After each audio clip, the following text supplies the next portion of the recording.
ఓపీడీస్లో కామన్గా చూసే సమస్య ఏంటి అంటే, ఒక పేషెంట్ కపుల్ మా దగ్గరికి వచ్చి, మేడం ట్యూబ్స్ బాగానే ఉన్నాయి, సెమెన్ అనాలిసిస్ బాగానే ఉంది, తను ఎవ్రీ మంత్ ఓవ్యులేట్ అవుతారు, అయినా సరే మాకు ప్రెగ్నెన్సీ రావటం లేదు అని చాలా కామన్గా చాలా మంది కపుల్ మమ్మల్ని విజిట్ చేస్తారు. సో ఈ ప్రాబ్లమ్ని అన్ఎక్స్ప్లెయిన్ ఇన్ఫర్టిలిటీ అంటారు. అంటే బేసిక్ ఇన్ఫర్టిలిటీ టెస్ట్ అన్ని నార్మల్గా ఉంటాయి కానీ ప్రెగ్నెన్సీ రాదు. అండ్ వాళ్ళు కపుల్ కూడా యంగ్గా ఉంటారు, అంటే అరౌండ్ 30s, 20s, 30sకి మధ్యలో ఉంటారు, బట్ స్టిల్ కన్సెప్షన్లో డిఫికల్టీ ఉంటుంది. సో ఈ సమస్య actually very difficult to understand for the doctor and for the couple also. So అన్ని నార్మల్గా ఉన్నాయి కానీ ప్రెగ్నెన్సీ రావట్లేదు. సో యాక్చువల్లీ ఈ అన్ఎక్స్ప్లెయిన్ ఇన్ఫర్టిలిటీలో ఏమవుతుంది అంటే, మనకి బేసిక్ టెస్ట్లు నార్మల్గా ఉన్నాయి కానీ చాలా sequence of events for pregnancy అనేది ఒక్కొక్క ఈవెంట్లో ప్రాబ్లం ఉండుండొచ్చు. సో ఫర్ సపోజ్ ఇప్పుడు భార్యాభర్త కలిసినప్పుడు స్పర్మ్ అనేది యూట్రస్ ద్వారా వెళ్ళి యూట్రస్ నుంచి ట్యూబ్కి వెళ్ళాలి. ఈ స్పర్మ్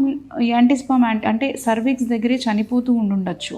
సో అది ఒక రీజన్ అయి ఉండొచ్చు. అండ్ ఓవ్యులేషన్ జరుగుతుంది కానీ ఎగ్ ఫాలికల్ అనేది రప్చర్ అవుతుంది కానీ అందులో ఎగ్ రిలీజ్ అవుతుందా లేదా, ఎగ్ ఉంటుందా లేదా అన్నది కూడా మనకి తెలీదు. Next step is fertilization. Egg sperm కలయిక. ఈ ఎగ్ స్పర్మ్ కలుస్తున్నాయా లేదా అనేది మనకి రియల్ టైంలో చూడడానికి మనకి ఏ టైప్ ఆఫ్ ఎక్విప్మెంట్ లేదు కాబట్టి మనకు అది తెలియదు. ఓకే, ఎగ్ స్పర్మ్ కలిసాక ఎంబ్రియోగా ఫామ్ అవుతున్నాయా లేదా అది కూడా మనకి తెలియదు ఈ టెస్ట్.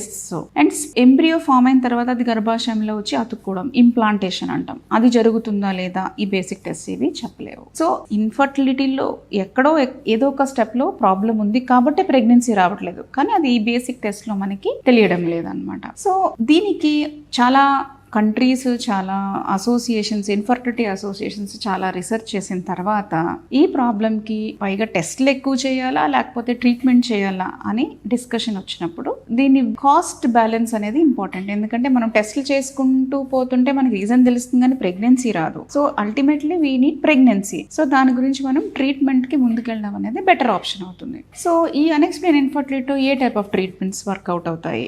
సో కామన్గా ఈ అన్ఎక్స్ప్లెయిన్ ఇన్ఫర్టిలిటీలో ఫస్ట్ లైన్ ఆఫ్ ట్రీట్మెంట్ అనేది IUI అంటే ఇంట్రాయూట్రైన్ ఇన్సెమినేషన్ అనమాట. సో ఈ యాంటీస్పర్మ్ యాంటీబాడీస్ ఈ స్పర్మ్ ని చంపేసే ఏదైనా ప్రాబ్లం ఉంటే దాన్ని కరెక్ట్ చేసుకోవచ్చు. సర్వైకల్ ఫ్యాక్టర్ ఇన్ఫర్టిలిటీని కరెక్ట్ చేసుకోవచ్చు కాబట్టి IUI అనేది హెల్ప్ అవుతుంది. సో ఈ కపుల్కి first line of treatment at least minimum of 3 cycles of IUI అనేది చెప్తాను. సో ఇదిలో కూడా సక్సెస్ అనేది ఒకవేళ రాకపోతే next step is IVF. So the couple are young, మనం 3 cycles of IUI minimum try చేసి ఆ తర్వాత IVFకి వెళ్ళాల్సి ఉంటుంది. అదే కపుల్ ఏజ్డ్ ఉన్నారనుకోండి, అబౌవ్ 35 ఫీమేల్ ఉన్నారనుకోండి, అన్ని సైకిల్స్ ఆఫ్ IUI చేయడం అనేది కరెక్ట్ కాదు. Because IUI success rate comes down after age అనమాట. ఒకవేళ కపుల్ 35 కంటే ఎక్కువ ఉంటే direct IVF is a better option అనమాట. సో అన్ఎక్స్ప్లెయిన్ ఇన్ఫర్టిలిటీకి నార్మల్ లెట్రోజోల్ ఓవ్యులేషన్ ఇండక్షన్ అనేది చాలా తక్కువ వర్కౌట్ అవుతుంది. సో ఈ ప్రాబ్లం ఉన్నప్పుడు ఏదైనా IUI ఆర్ IVFకి వెళ్ళడం అనేది కరెక్ట్ ట్రీట్మెంట్ అవుతుంది. Thank you.